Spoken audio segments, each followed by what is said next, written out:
And Larson. And welcome to Going In Raw's end of year report cards. Yeah, man. It's that time of the year, Larson. Oh, wow. Next. Oh, boy. Ring of Honor. All right, man. Well, Where to start? Let's just list the positives. They got some good names on their roster. They got Roosh. Marty's still there, maybe. PCO's new champion. Marty's going to be there. Brody King's there. The only question is, how long is Marty's new contract going to be? If he signs for more than a year, I have to question his sanity. I agree. They still have a lot of really good talent there. Yeah. They have some good talent. They still have some good talent. Like the Briscoes are still a really good tag team. Jay Lethal is still a good wrestler. And then, Jeff Cobb's still there. Bandito's still there. They brought in Ray Horace. They brought in Flamita. They brought in a lot of good young talent. They brought in just recently Bateman and Maria Manic. They're both terrific. So it seems like they might be able to rebuild. It's a tough environment right now. It is, especially when, at least according to Joey Mercury, the level of ineptitude running rampant in the front office is off the charts. Let's get to the negatives because they are legion. Yeah, vast. Number one, there does seem to be, so even though just in December, just this month, a couple of weeks ago, Harold Mage from New Japan commented on the Ring of Honor partnership that seemed to be hanging by a thread because there just hasn't been the same number of shows, the same number of crossover. Yeah. I don't believe for example, the Ring of Honor title is going to be defended at this year's Wrestle Kingdom. Yeah, I don't think it was last year either. It hasn't been since Adam Cole. Adam Cole versus Kyle O'Reilly. Won it from Kyle O'Reilly, yeah. And so, this year's, for example, also Global Wars a couple months ago was the CMLL Ring of Honor crossover as opposed to New Japan. However, Harold Mage he gave an interview, and it's where he talked about the potential of partnering with AEW, even though Nick Jackson said that's not going to be a thing.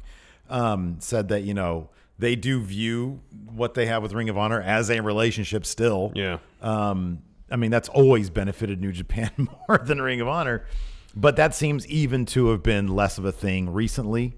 All sorts of debacles. You had Bully Ray. Well, yeah. Apparently not enough security they can't hire enough security, so they got Bully Ray acting as security, bringing a fan to the back saying, "Hey, stop yelling at the women. Yeah. Go be a fan," even though from there are various points of view on that one. Apparently, the fan was being a bit overboard with that stuff. Nonetheless, that's not. And granted, it adds a different perspective when you hear that they have problems getting adequate security for their shows. Sure, yeah. Nonetheless, that's not a wrestler's duty to go out there and do that kind of stuff. It's an impromptu meet and greet. To go back to the relationship with, at least he got a free meet and greet out of it. New Japan, there was a huge spotlight on their the G1 Supercard. Yeah. And the obvious stark differences in terms of the quality of creative, especially the creative, when it comes to New Japan's product versus Ring of Honor. Mm-hmm. And it was huge. It was glaring. Yeah. And that's when you first really noticed, things aren't quite right here in Ring of Honor. What is it called? The Honor Rumble? Yeah. Yeah, that was, oh my gosh. It was almost funny if it wasn't so sad. I know. And that was a point where they could have made some moves. They could have, because a lot of stuff happened this show. You had the End Zone Cast run in, which we can talk about more later, that looked like obvious creative bungles from Ring of Honor's perspective.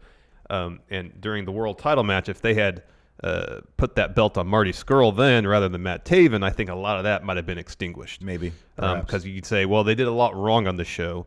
However, they made the right move putting their world championship on Marty Scurll because he's, if not one of the most popular wrestlers in the entire promotion, given, especially at that point, the Elite had left New Japan already. You kind of have the one holdover there. You put the belt on him to really kind of steal and forge that relationship with New Japan because I don't think Marty's wrestled at all for New Japan this year.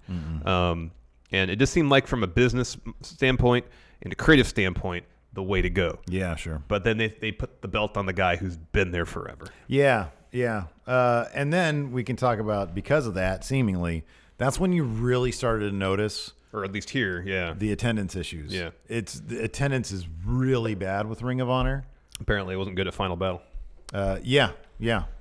So that's a sad thing. I mean, apparently the wrestling's still pretty decent. I haven't watched any Ring of Honor shows since the beginning of the year. I don't think I've watched any since the G1 Supercard. Yeah.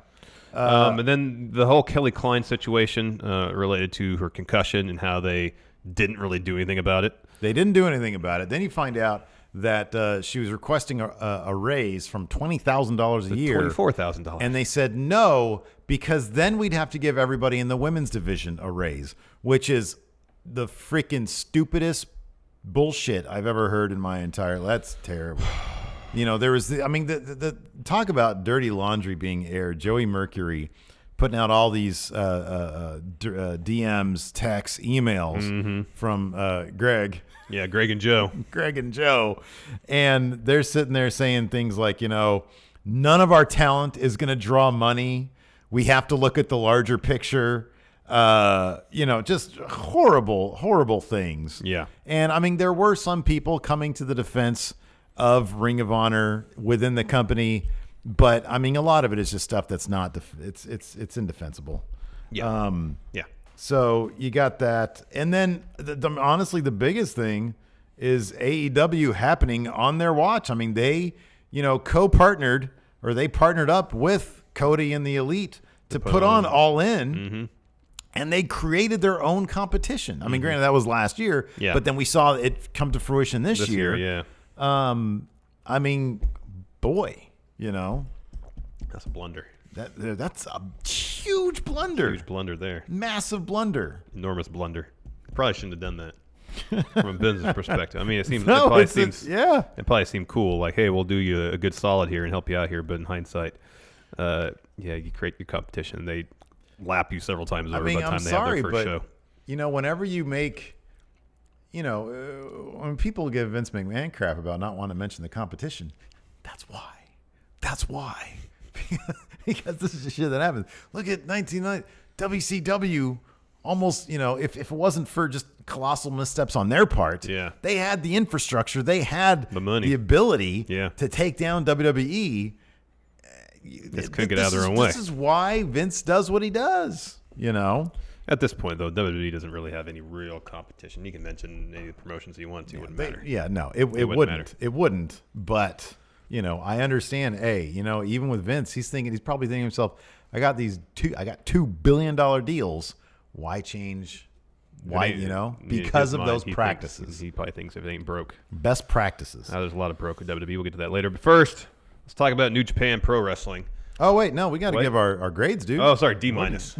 I got a D minus too. D-minus. Because an F would mean they'd go out of business. And one of the positives here is they still exist, is that they still exist. Literally the lowest possible grade. I can't give them an F because there's still really good talent on that roster.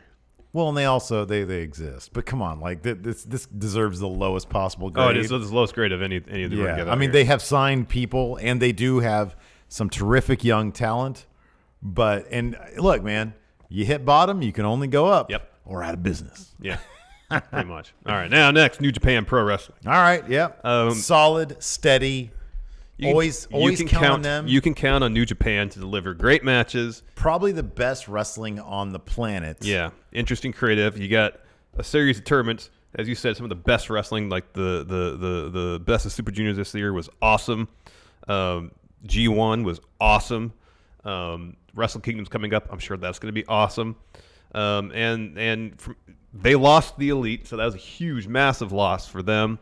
Nonetheless, they have a path, a vision for their company. They're following through on it. They announced this year they're going to really go all in their expansion into the U.S. You got New Japan of America starting up next year. They announced the first 5 shows, I think, for that happening in February after New Beginning, I believe, or preceding it.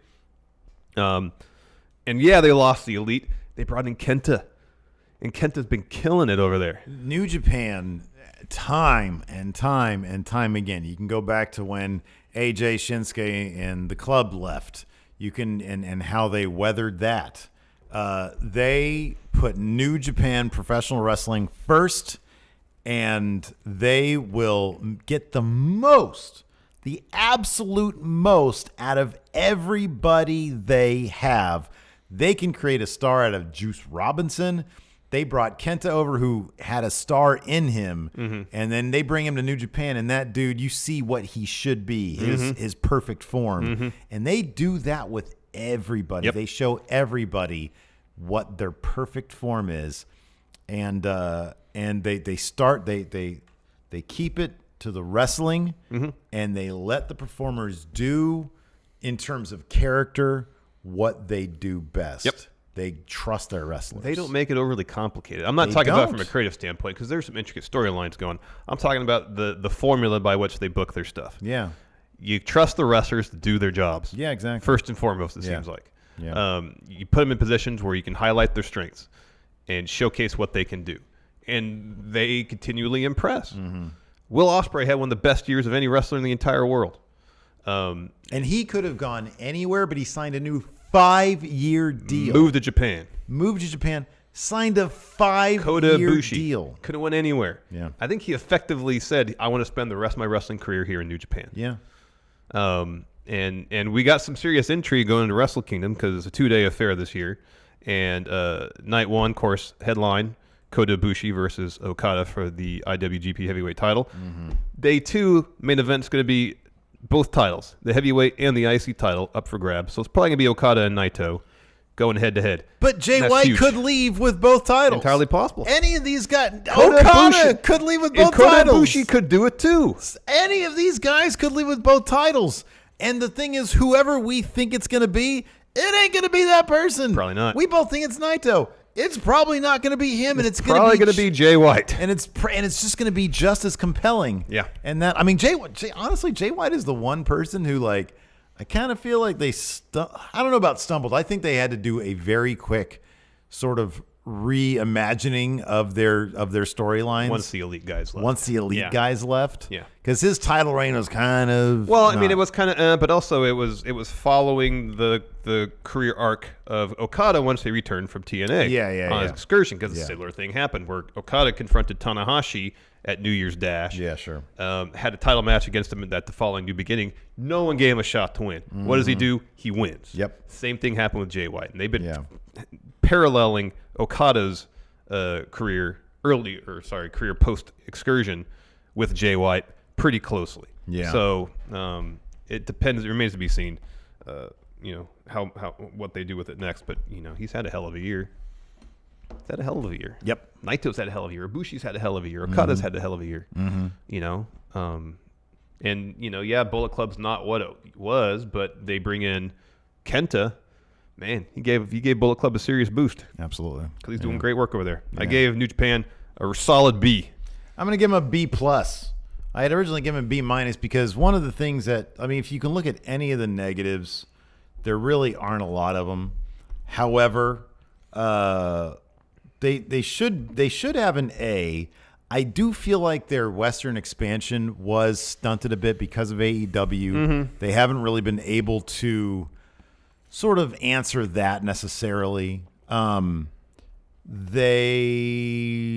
They did lose the Elite. And I feel like the New Japan Pro Wrestling of America announcement was a bit more confusing than it was impactful, because it's like, okay, well, you're going to run more shows here in the States. What's your roster looking like? There was no details except we're going to run more shows, probably double the shows. Well, with what roster? We can kind of guess. We can understand, okay, there's going to be some people from New Japan. It's going to be the LA Dojo. The LA Dojo, who really, I mean, let's be honest with you, nobody's headlining from the LA Dojo. Like, who's coming out of that's going to be headlining shows? Yeah, I don't know. Like the names, I've seen a small handful of matches from guys that are in the dojo. Top of my head, I can't name any of them. Well, there's Carl Fredericks. I mean, how many Carl Fredericks matches have you actually seen? I've seen some gifs on Twitter. I'm so happy you're honest about that, because Yeah. same here.